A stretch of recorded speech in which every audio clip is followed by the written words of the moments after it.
Full screen. Yo, what's up, guys? So today I am screen recording, and typically on my TikTok I go through startups that I do like a news thing every week, startups and space, and so I just wanted to go through those same things plus a few things that weren't able to be included in my TikToks and just like make a video about them. So see if this is interesting to you guys. So let me know. I'm using Descript screen recorder, so it can basically only make my face this big at the bottom, but you know, you guys don't really want to see me anyways, so that's totally fine. I don't want to see myself anyways either. So this is Atomo Coffee. Atomo Coffee is coffeeless coffee. So what this means is it's coffee without the bean. Let's watch this video. I don't know how this screen recording is, but it might be really loud. Apparently they create it using sunflower seeds, watermelon seeds, and a bunch of other proprietary things, which to me just sounds like they're taking like garbage scraps, like compost, and then upcycling it into coffee, which like environmentally, sure, that sounds good, but for my coffee, not what I want at all.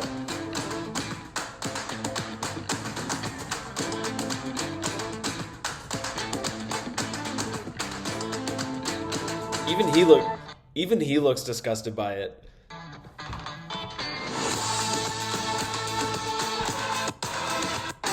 Okay, so far this video is saying nothing, which is a typical marketing video. There we go, molecular coffee, so they're in the lab. Okay, anyways, that's that. Essentially, they just announced like what they're doing. Essentially, I just wouldn't use this. This is not like branded towards me. This is branded towards people who are extremely concerned about the environment, which like, that's not to say I'm not concerned about the environment, but I'm not concerned enough to like start drinking fake food. Seeds, kernels, pits, stems, leaves. Yeah, just compost, just trash. Sorry, Atomos, if you're watching this, but 60 plants naturally produce caffeine. Okay, I wonder if anybody I follow on Twitter follows them. Yeah, so no. So that's like a neutrally bad sign. Look at this art. This is very classic art that I would expect from them. Coffee is taking its toll on the planet. Let's help by making coffee without the bean. Okay, sure. Anything with sunflower seeds too, you just know it's bad for you. Anyways, okay, so the next thing is SFAVR Pack, which is a startup that was backed by Mark Cuban.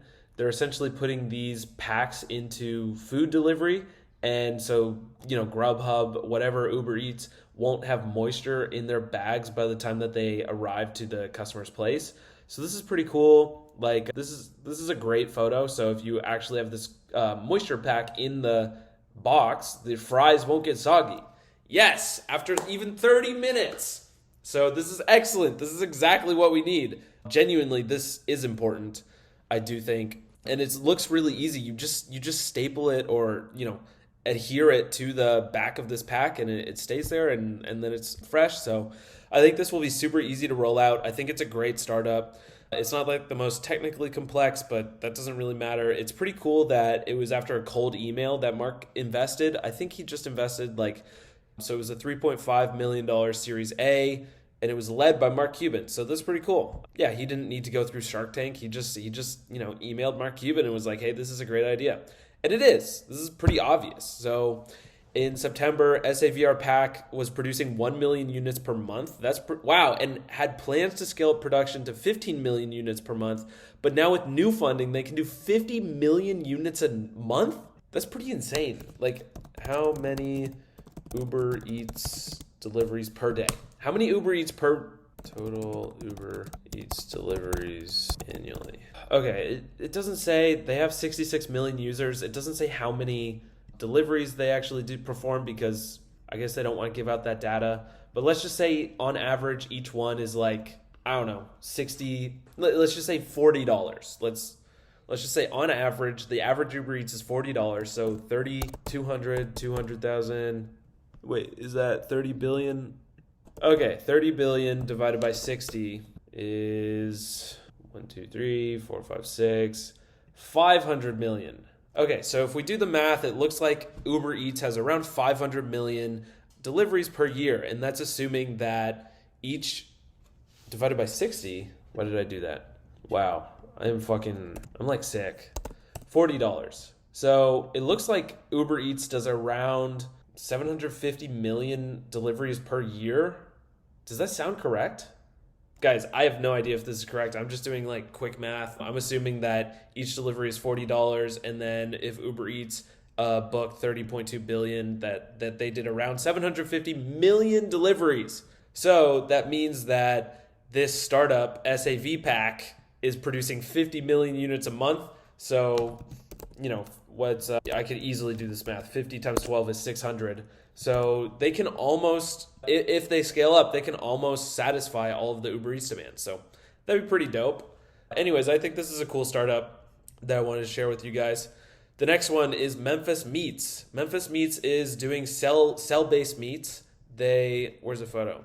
They essentially just grow meat in the lab in like a petri dish, and now they've rebranded to Upsides, which is fine, and they announced their chicken. So now they have chicken. Great.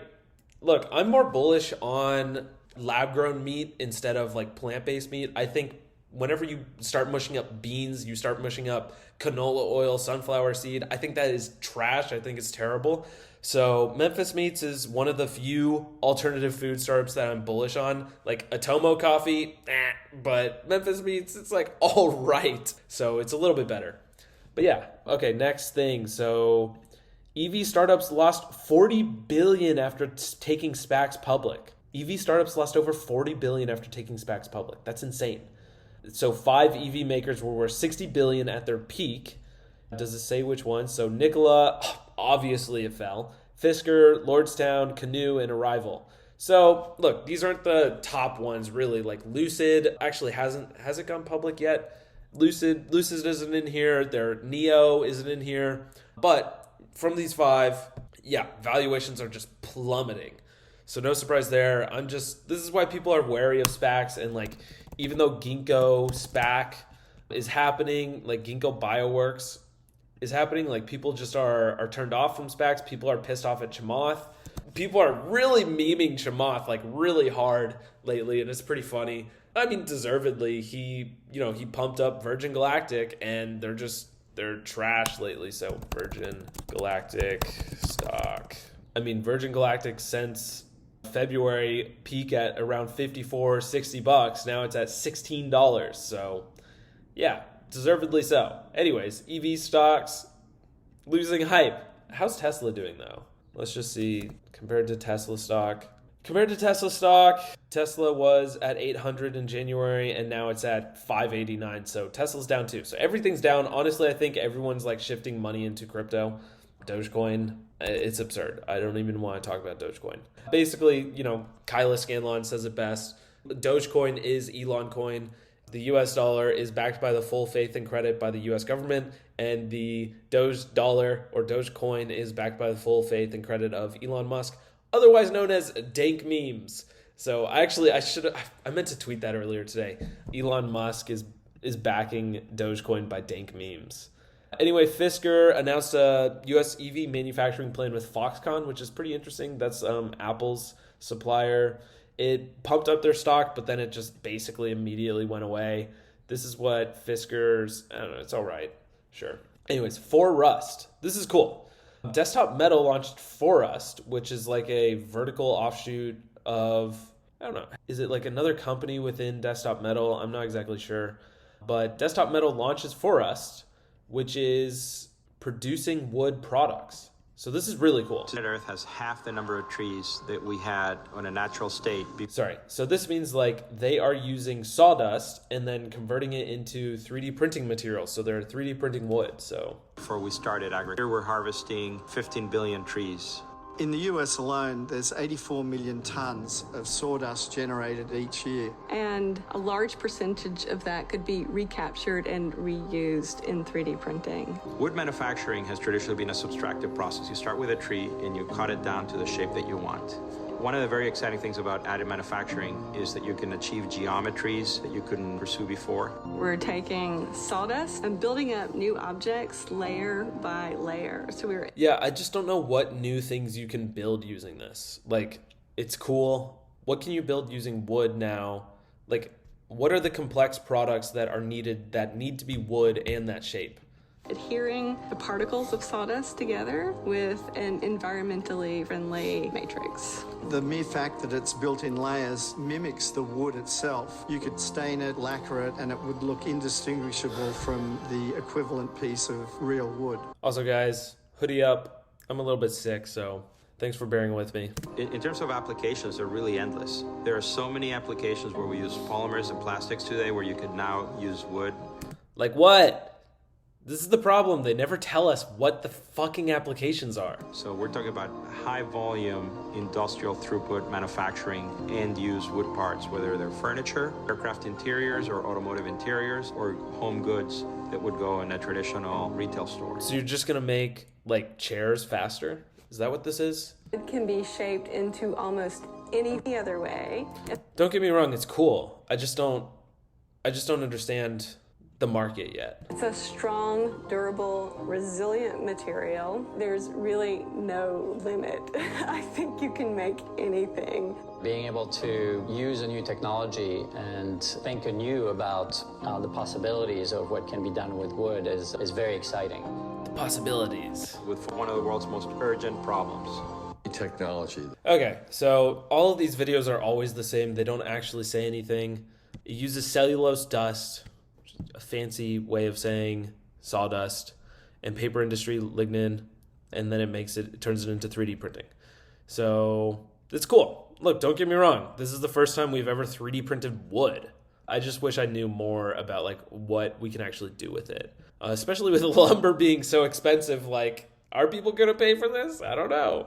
During the printing process. Okay, I'm not gonna get into like how it actually works. So like, yes, you can create fancy art by a designer, Yves Bahar. The global finished wood products market is expected to reach 1.8 trillion by 2272.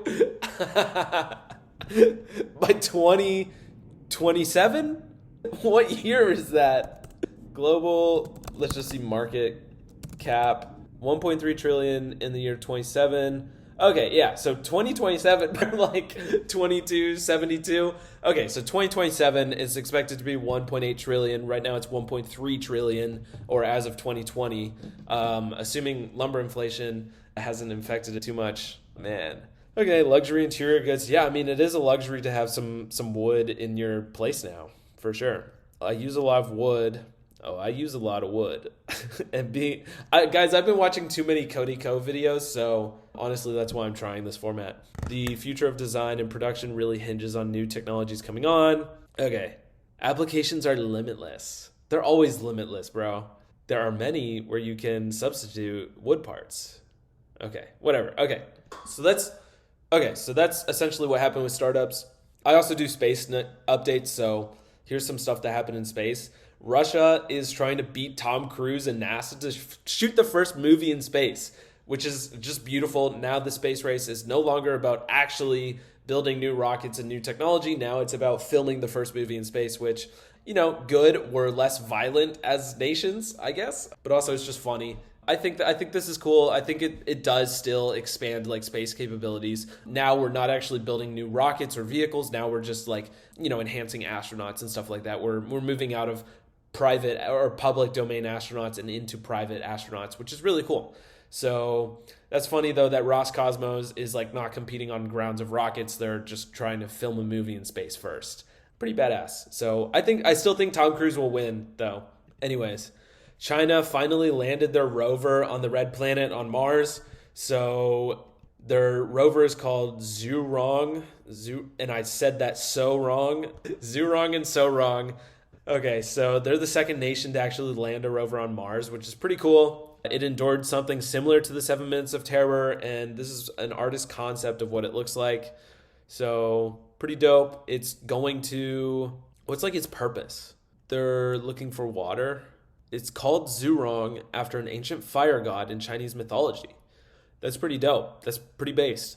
Guys, I honestly, China is like on the dark side of the moon. They're naming fire god rovers.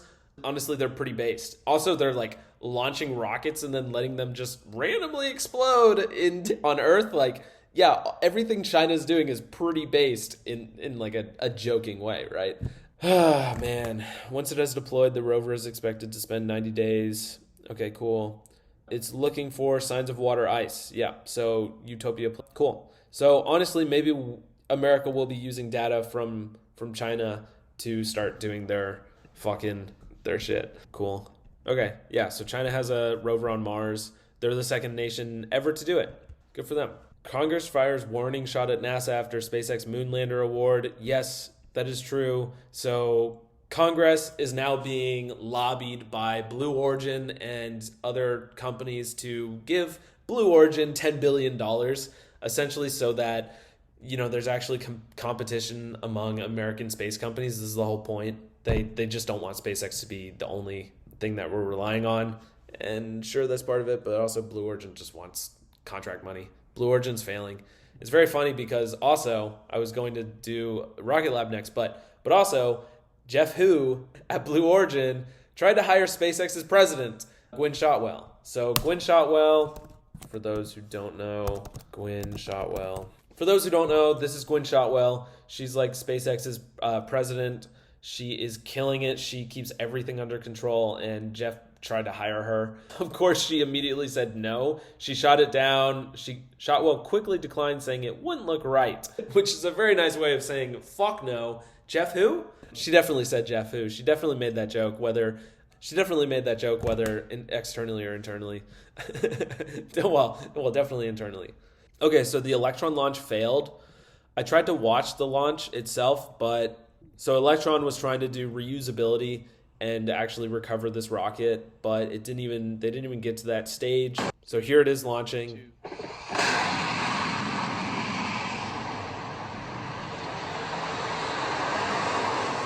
Woo!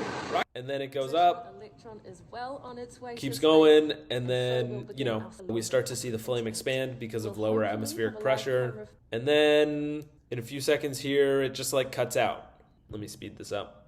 Boom. Oh, system separation, and then I think it messes up. So it messed up after the stage separation. So anyways, Electron messed up, so they weren't able to get their Rocket Lab reusability. So anyways, it messed up, so they weren't able to try to catch it using a helicopter to, grab the parachute. So this would have been pretty cool to see. I can't wait for them to do it. This doesn't mean that their reusability failed. It just means that they had a rocket launch failure. Okay, cool. Last thing is that, SpaceX has an orbital Starship test that they announced. So they outlined that it will obviously launch from Boca Chica, and then it will go orbital, and it will land somewhere in Hawaii. So this is really cool. So, the booster will separate, land near Boca Chica, it'll go orbital, and then it should land somewhere near Hawaii.